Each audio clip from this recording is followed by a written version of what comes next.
ఇప్పుడు మన daddy wrong వేలో వెళ్తున్నప్పుడు మమ్మీ అయినా మనకి సపోర్ట్ చేస్తారు కదా. రాంగ్ వేలో వెళ్ళే ఇన్నోసెంట్ మనిషిని మనం మార్చుకోవచ్చు.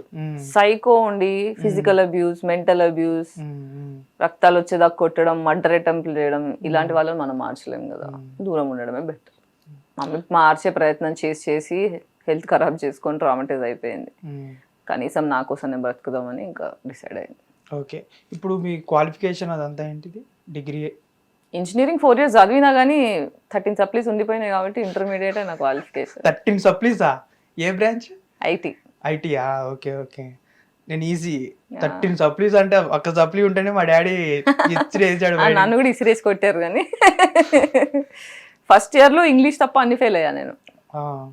ఇదేంటి ఇంత కష్టపడి చదివితే ఇలా ఫెయిల్ అయ్యానేంటి అనుకున్నా. సరే సెకండ్ ఇయర్లో ఫర్ ఎగ్జాంపుల్ ఒకటి చెప్తా, నేను ఇంజనీరింగ్ నేను ఎందుకు వదిలేసుకున్నా. ఫస్ట్ ఇయర్లో ఎన్టీ అని ఒక సబ్జెక్ట్ ఉంటుంది, network theory, common subject. So fail అయ్యా. నేను క్లాస్లో ఎంత యాక్టివ్ అంటే మా లెక్చరర్స్ అందరికీ నేను క్లాస్ టాపర్ అవుతా అన్న కాన్ఫిడెన్స్. కానీ నాకు డిస్లెక్సియా అనే ఒక మెంటల్ ఇష్యూ ఉంది. డిస్లెక్సియా ఏంటంటే ఎక్కువ ట్రామాకి గురైన పిల్లలకి లోపలంతా ట్రామా పడుకోనియదు, పీస్ఫుల్గా ఉండనియదు. మన ఎదురుగా బుక్కులు ఉంటాయి కానీ మైండ్ అంతా ఎక్కడో ఉంటుంది.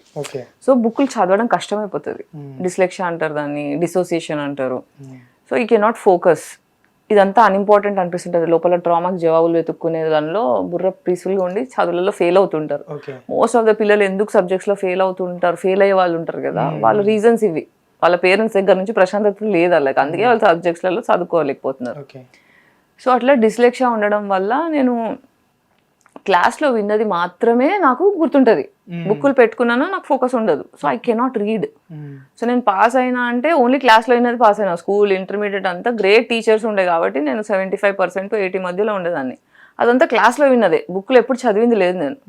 ఇంజనీరింగ్లో ఏంటంటే మోస్ట్ ఆఫ్ ద టైం మా టీచర్లు అందరూ కూడా మా సీనియర్లు, అంటే ఫైనల్ ఇయర్ అయిపోయి జాబ్ ఇదే కాలేజ్లో, వాళ్ళకి చదువులు సరిగ్గా చెప్పడం రాదు.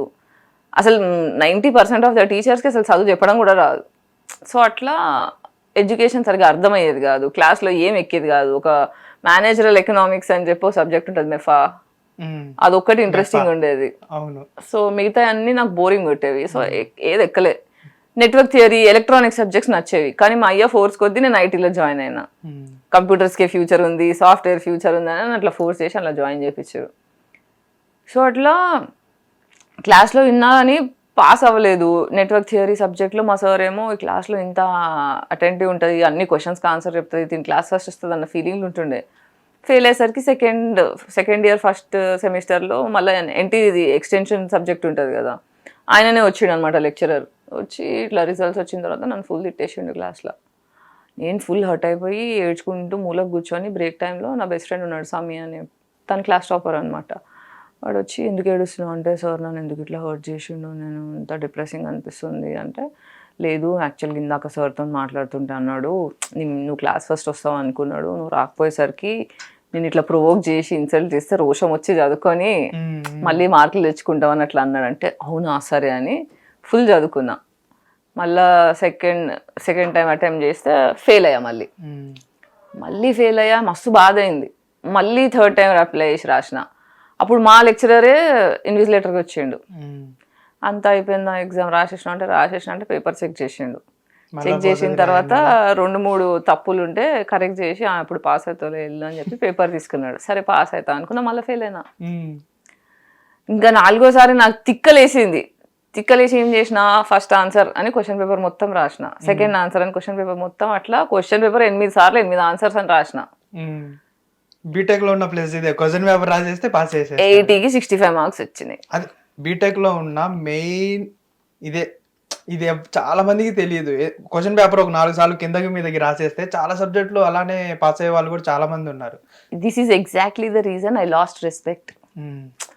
క్వశ్చన్లకి నేను ఇట్లాంటి జవాబులు రాస్తే నేను పాస్ అయ్యానా, నా కష్టానికి వాల్యూ ఎక్కడుంది, నేను ఎందుకు చదవాలి, ఎవరిని ఇంప్రెస్ చేయడానికి. క్వశ్చన్లు రాస్తే పాస్ చేసిండు, అసలు నేను రాసిన పాస్ చేయడానికి అసలు చదివాడు ఇన్విజిలేటర్, వాళ్ళు కరెక్షన్ చేసినందుకు వాళ్ళకి డబ్బులు వస్తున్నాయి కాబట్టి చేస్తున్నారు, ఇదేంది అని చెప్పి నేను ఇంకా ఎడ్యుకేషన్ లైట్ తీసుకొని మొత్తం మా కాలేజ్లో ఉన్న వాళ్ళందరికీ కాపీలు కొట్టడానికి హెల్ప్ చేస్తుండే. నేను బస్సులలో కూర్చోవాలి, చిట్టీలు తయారు చేయాలి, ఒక స్కెచ్ చేసుకోవాలా, మెల్లగా నా ఫ్రెండ్స్ కి లోపల బ్రేక్ టైంలో లేదా వాటర్ అడిగినప్పుడు వాళ్ళతో అలా పంపించాలా. I make sure my friends అందరు పాస్ అవుతున్నారు. అట్లాంటి చిల్లర పనులు చేసిన నేను ఇంజనీరింగ్ లో.